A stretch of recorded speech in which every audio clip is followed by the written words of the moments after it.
Alerte coronavirus. Attention, attention, le coronavirus se transmet très facilement et fait des ravages. Pour l'éviter, le port du masque de protection est obligatoire en tout lieu.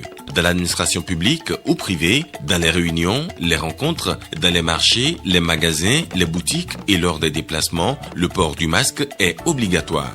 Même dans les lieux privés, dès lors que l'on n'est pas seul, le masque doit être le fidèle compagnon. Mais attention, le port de masque de protection ne dispense nullement d'appliquer les autres mesures de prévention, notamment le lavage des mains à l'eau et au savon et l'observance de la distance de sécurité sanitaire d'au moins 1 mètre entre personnes. Enfin, s'abstenir de porter des gants en vue du lavage régulier des mains à l'eau et au savon ou de l'application de gel hydroalcoolique. Pour tout savoir sur l'épidémie du coronavirus au Bénin, rendez-vous sur le site web www.gouv.bj/coronavirus. Ceci est un message du gouvernement de la République du Bénin. Au sommet de cette édition, l'association Lien National appelle à une vaste mobilisation des jeunes derrière le président de la République. Une annonce faite à l'installation du bureau exécutif de cette nouvelle association.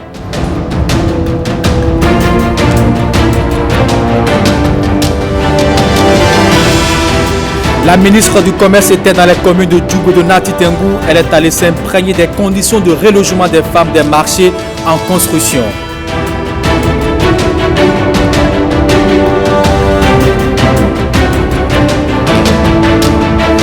Et puis le fleuve Niger est sorti de son lit déjà à Karimama et à Malanville. La situation est critique. Une équipe de la rédaction allait faire le constat à Gouroutédi, un village de Malanville.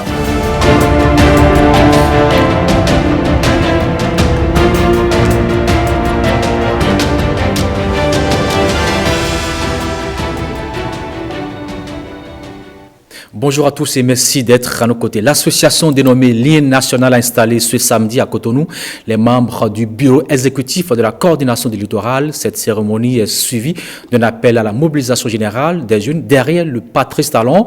Le point de la séance avec Robin Copin-Edor. Composé de 25 membres, le bureau exécutif de la coordination du Lien National est mis en place ici dans le département du Littoral. Le Lien National s'est doté d'une mission, celle de réélire le président de la République, Patrice Talon.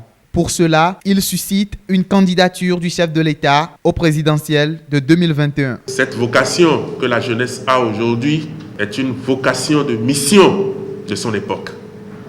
Et nous avons l'obligation, nous avons cette nécessité de prendre nos responsabilités.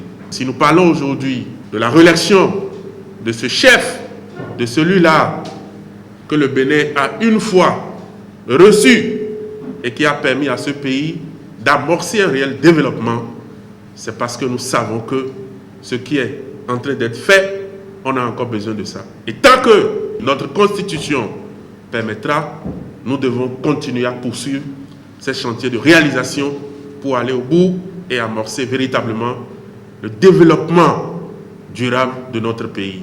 Les résultats obtenus suite aux réformes établies à l'actif du chef de l'État Patrice Talon forcent l'admiration de ses citoyens. Excellence, Monsieur le Président de la République, vous avez redonné l'espoir à vos fils et filles de croire que le Bénin peut se développer et faire des prouesses dans bien de domaines avec l'engagement que vous y mettez, la discipline et la rigueur dans la tâche qu'exige le job pour lequel vous avez dit en avril 2016 être prêt. Les œuvres de développement entamées dans notre pays doivent être poursuivies en 2021 afin d'assurer leur maturation au grand bonheur des milliers de Béninois que nous sommes. Tous engagés pour soutenir Patrice Talon, ses membres du Lien National envisagent étendre ce mouvement associatif dans les autres départements du Bénin. À quelques mois des présidentielles de 2021, la commune de Ouida suscite la candidature de Patrice Talon à la faveur d'un meeting tenu ce samedi 15 août. Les forces vives de la cité passée ont appelé le chef de l'État à remplir pour finir le job. Le point avec Nikana Kovi et Simon Villon. C'est une espérance devenue cri de ralliement dans la cité d'Ekpassé. Ensemble, finissons le job. Là est le message remis par les forces vives de Ouida à leurs élus pour transmission à Patrice Talon. Pour ces populations, la mission du chef de l'État ne serait pas encore arrivée à son terme. Nous pensons que vous êtes la seule alternative crédible pour achever cette noble œuvre que vous n'allez pas abandonner. Sinon, comment achever les nombreux chantiers ouverts à travers tout le pays, notamment dans notre chère cité Kpassé? Pour servir la même cause, consultation du phare dans la forêt sacrée de Ouida, un peu plus tôt dans la matinée de ce samedi. Selon Pascal Tcholet, interprète de l'oracle, Gbegouda, Goudassa et Gbetoumila vont gouverner le prochain mandat présidentiel. 3 signes qui appelleraient le chef de l'État à la patience et à revenir sur des propos précédemment prononcés. Allusion faite au mandat unique promis par Patrice Talon et que désapprouveraient les ancêtres selon le collège de Fa commis à la consultation. Convaincus de ces augures, les sages et notables de Ouida promettent à l'enfant du pays bien plus qu'un simple soutien moral. Et pour les porte-voix mandatés par les Ouidaniers, Patrice Talon devrait logiquement se rallier à l'étendard de ses compatriotes, sauf improbable. Comme vous l'avez vu dans la salle, le message très fort que la cité de Kpassé m'a transmis, à savoir ensemble finissons le job, va être transmis au chef de l'État. Et nous savons qu'il est très sensible au message des femmes et des jeunes. Nous savons qu'il est très respectueux des us et coutumes de notre pays. Et donc nous sommes convaincus qu'il répondra positivement à cette action. En fongbé en français, ils ont dit: Ensemble, finissons le job. Ensemble, finissons le job. La cité des Kpassé a lancé un appel et dans le silence de l'attente, Ouida est suspendu aux lèvres de son fils. L'acteur culturel Denis Assangba, basé aux États-Unis d'Amérique, a exhorté ce dimanche le président Patrice Talon à briguer un nouveau mandat à la tête du Bénin. Il estime que le président Talon, en 5 ans, a transformé le pays, surtout dans le monde culturel. C'était au cours d'une conférence de presse, au cours de laquelle il a également annoncé la tenue effective de la 3e édition du Festival Africa Vaudou International. Il était au micro de Océane Adeleke de Rodrigue Blondomé. On l'écoute.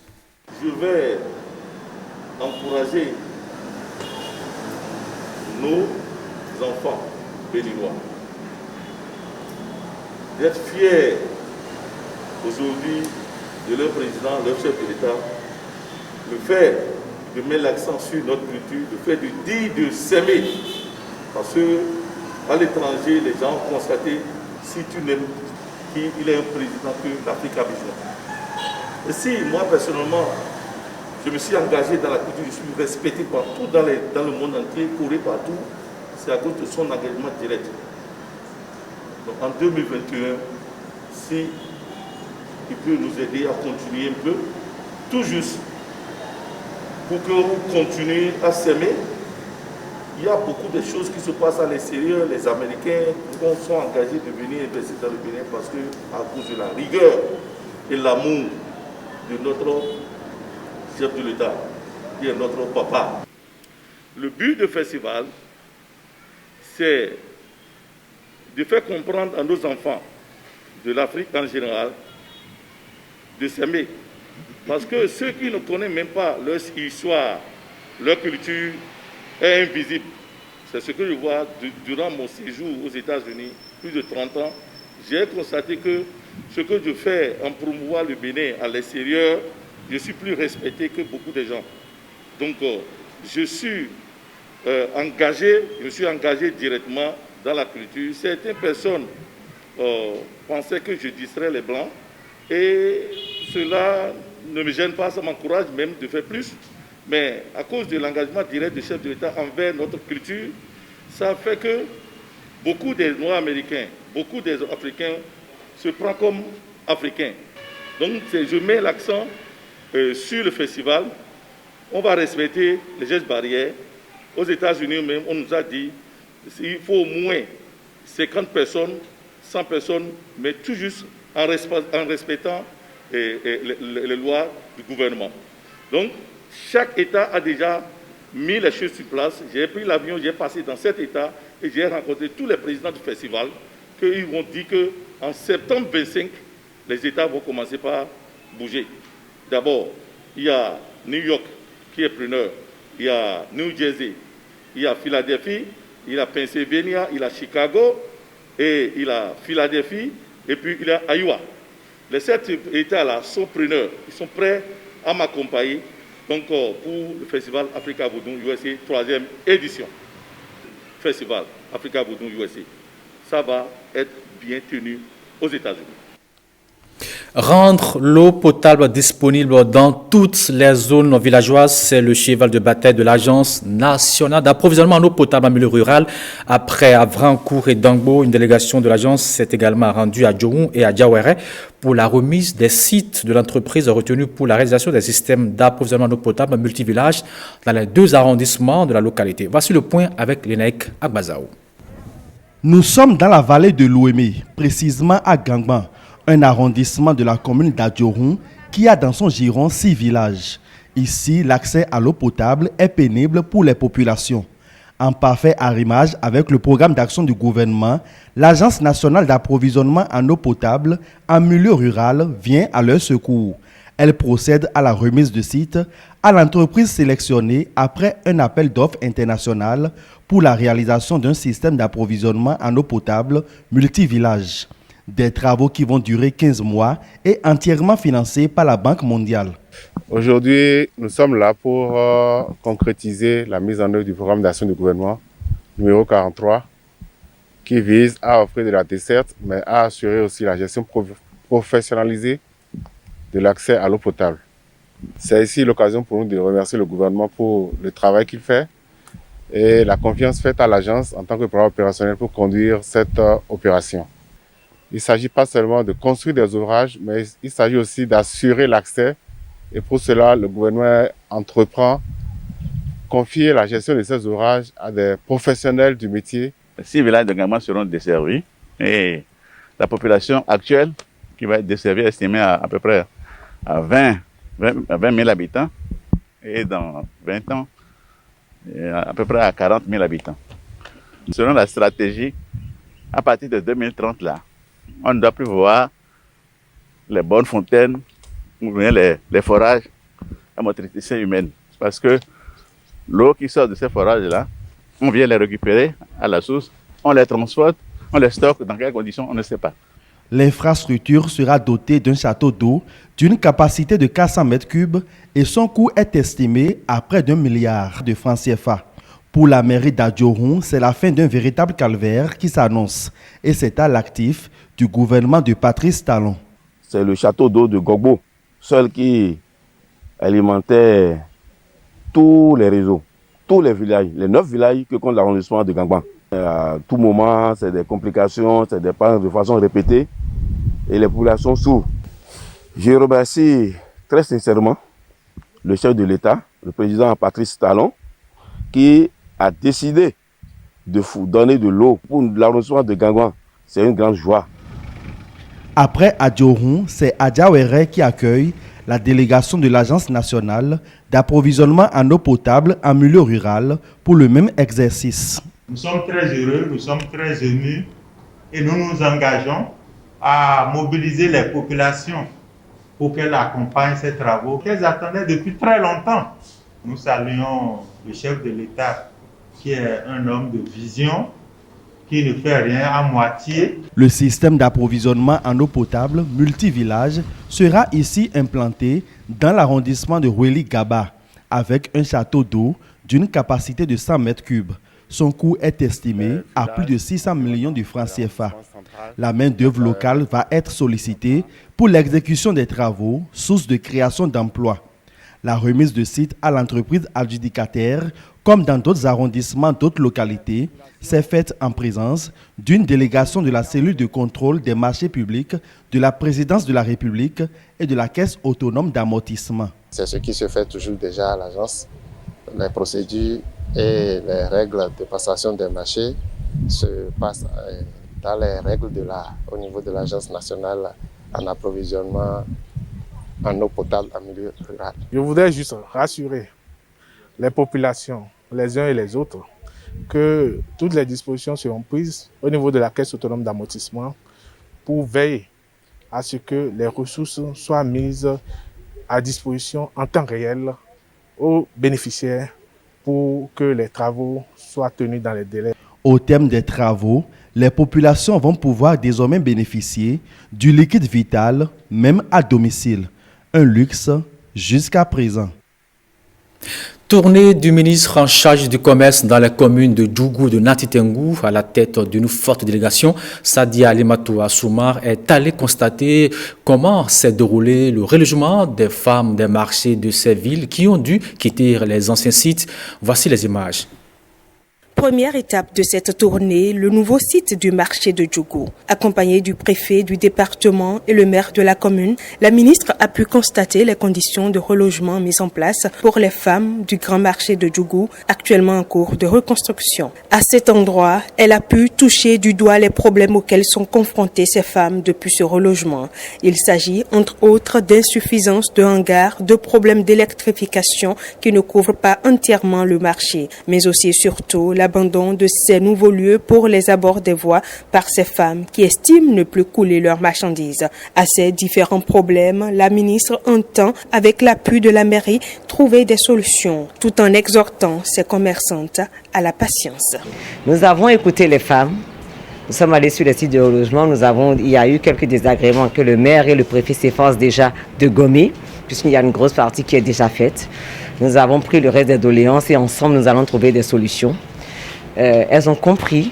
Bientôt, Djougou va donc disposer de son marché de type moderne dont les travaux sont en cours. Une satisfaction pour le maire de la ville. On nous donne un marché moderne au cœur de la ville. On ne peut que s'en réjouir et remercier le gouvernement. Après l'étape de Djougou, la ministre et sa délégation ont mis le cap sur Natitengu. Et ce jeudi, c'était le jour du marché. L'autorité a donc pu constater elle-même comment le nouveau site est occupé. Et ici aussi, les problèmes n'en manquent pas. La présence du ministre nous a soulagés. Parce que de tout ce que les gens disent, il n'y a pas de place, il n'y a pas ceci. On est d'accord, mais ce n'est pas aussi criard. L'incivisme qui fait que on retrouve les bonnes dames, les marchands sur le goudron. Les problèmes sont différents, mais les solutions sont pratiquement les mêmes. Donc c'est juste la stratégie pour arriver à ces solutions-là que nous allons adapter très rapidement et donc corriger au fur et à mesure donc, ce cahier de gestion que nous sommes en train de construire. Avant de quitter Natitengu, la ministre et sa suite se sont rendus au centre de promotion de l'entrepreneuriat féminin Sorobayaye, un centre dans lequel 300 femmes se chargent de l'étuvage de riz, mais aussi du maraîchage. Je l'annonçais en titre, l'inondation fait sa loi dans le département de l'Alibori, à Karimama et à Malanville. La situation est déjà critique avec des dégâts matériels et des populations à reloger. Voici le constat fait par Ghislain Poguet et Alessia Sassoba à Garoutedi. C'est un village de Malanville.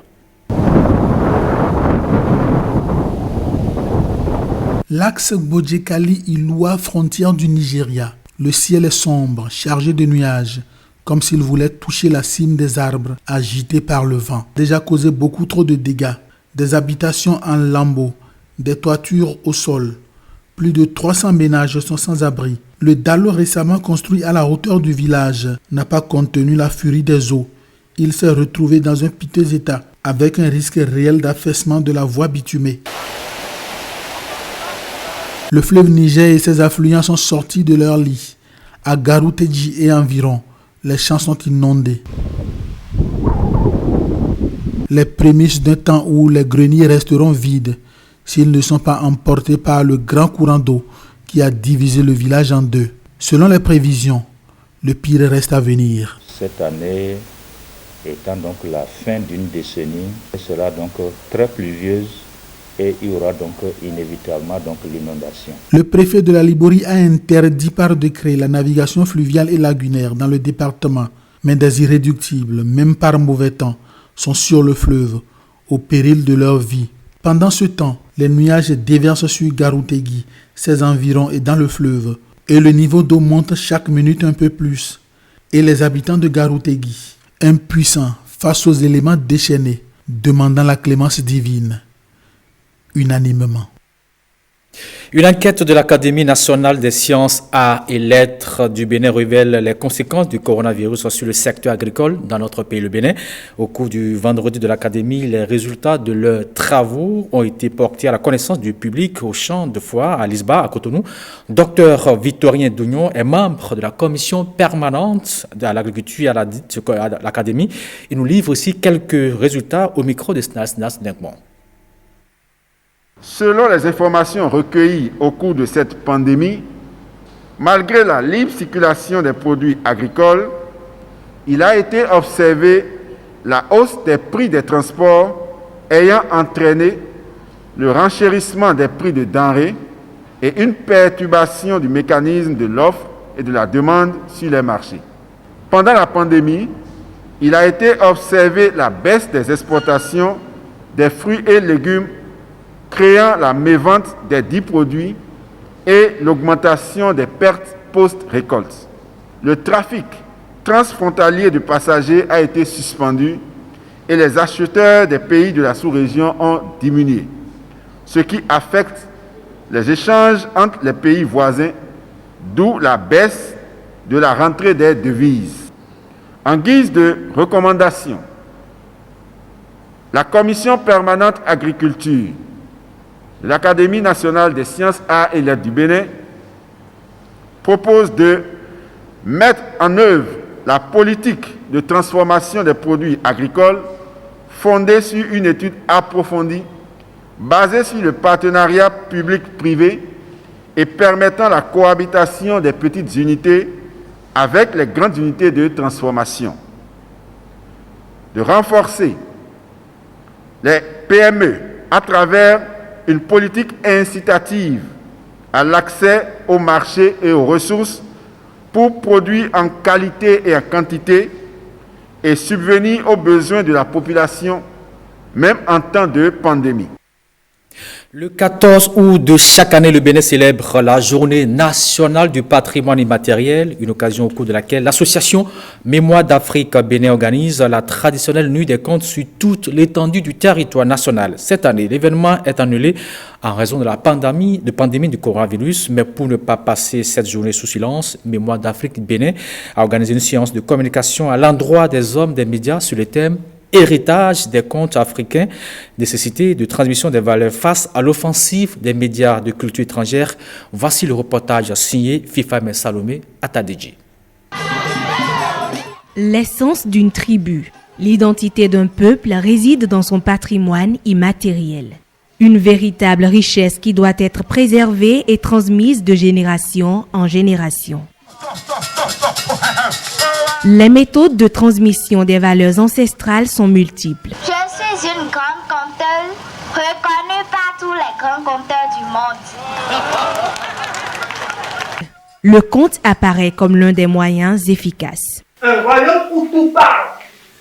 Il rappelle aux nouvelles générations leurs origines et leur permet également d'en tirer des leçons de vie. Le conte est un outil important aux mains des groupes, des peuples, des communautés pour transmettre un certain nombre de valeurs, pour transmettre tout au moins les valeurs qui sont les siennes. Il y a des contes ou des légendes qui sont liées à nos villages, à la création de nos villages, ou bien à des faits qui se sont passés dans nos villages. Comme le dit Amadou Ampateba, il dit que le conte, c'est le message d'hier destiné à demain à travers aujourd'hui.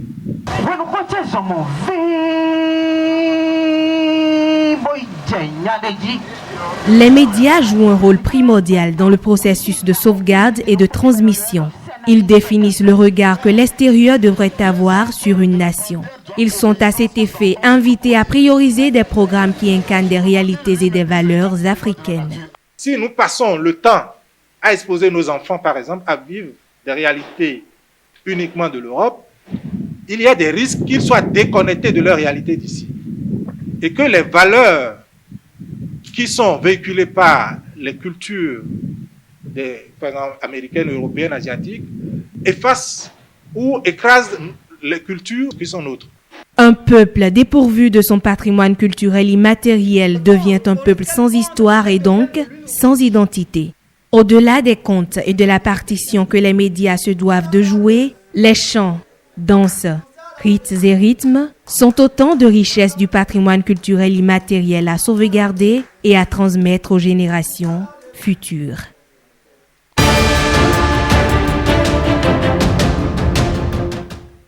L'annulation du Festival d'Avignon en raison de la crise sanitaire a privé la Cité des Papes de plus de 150 000 visiteurs.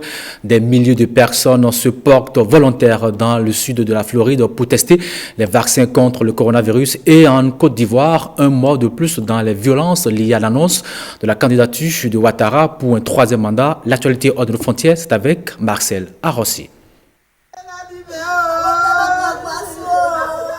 Samedi, à Daoukro, les violences liées à l'annonce de la candidature controversée à un troisième mandat du président Alassane Ouattara en Côte d'Ivoire ont fait un mort de plus. Ce décès, selon le bilan officiel, porte à 4 le nombre de personnes tuées dans des affrontements dans ce bastion de l'ancien président Henri Konan Bédié, également candidat à la présidentielle. La victime de 45 ans a été tuée par balle alors qu'il montait la garde en compagnie des jeunes du village d'Anoumambo, situé près de Daoukro. La tension était toujours vive samedi dans cette ville où les affrontements entre des partisans d'Henri Konan Bédié et des jeunes favorables au pouvoir en place ont démarré mardi. Le marché et les différents commerces sont fermés et les forces de l'ordre ont pris position dans tous les quartiers. Au total, 6 personnes sont mortes et plus de 100 blessés en Côte d'Ivoire après 3 jours de violence. Nous demandons seulement la paix. Un été plombé par le coronavirus et l'annulation du Festival international de théâtre. Une décision qui a privé la Cité des Papes de plus de 150 000 visiteurs sur le seul mois de juillet. Le Festival d'Avignon, un des plus réputés au monde, contribue habituellement à attirer nombre de visiteurs l'été dans le sud-est de la France, déjà prisé pour son climat et son littoral.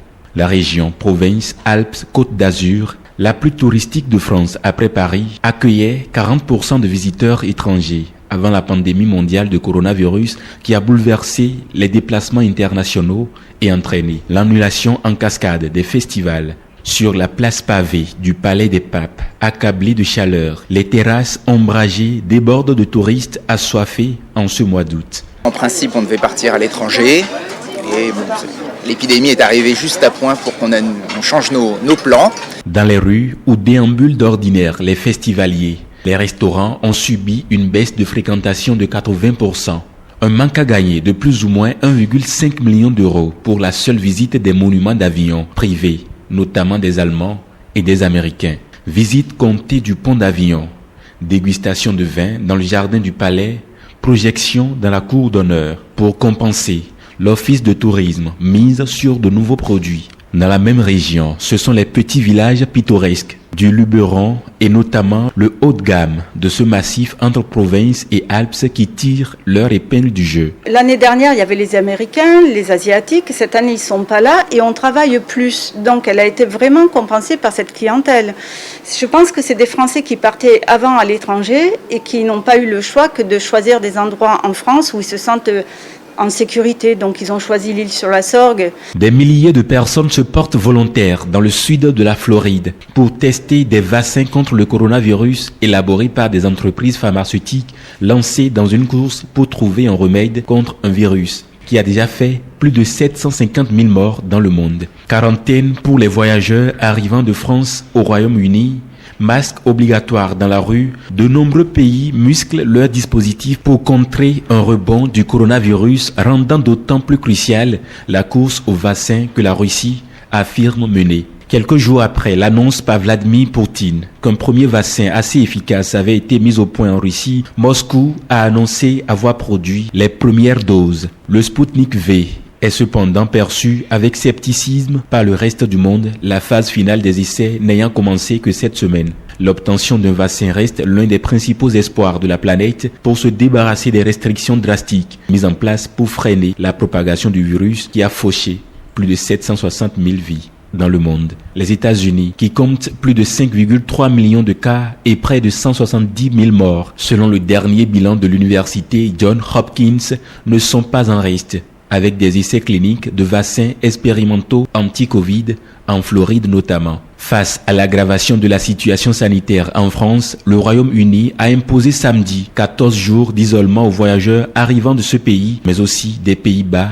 et de Malte, causant une ruée sur les Eurostars et les ferries. À Paris, le port du masque est devenu obligatoire en extérieur dans de nombreuses zones comme les Champs-Élysées ou le quartier du Louvre. En Italie aussi, dans les discothèques notamment, le port du masque est obligatoire. Ailleurs dans le monde, même des pays dont la gestion de la première vague épidémique avait été saluée sont concernés par le retour du virus. Parmi les rares avancées vers le déconfinement, l'Algérie a commencé samedi à rouvrir ses mosquées et lieux de détente comme les cafés, restaurants, parcs et plages, après 5 mois de réclusion. Voilà qui vient boucler cette édition de la meilleure journée. Merci d'avoir suivi et très bon semaine de travail à vous. À bientôt.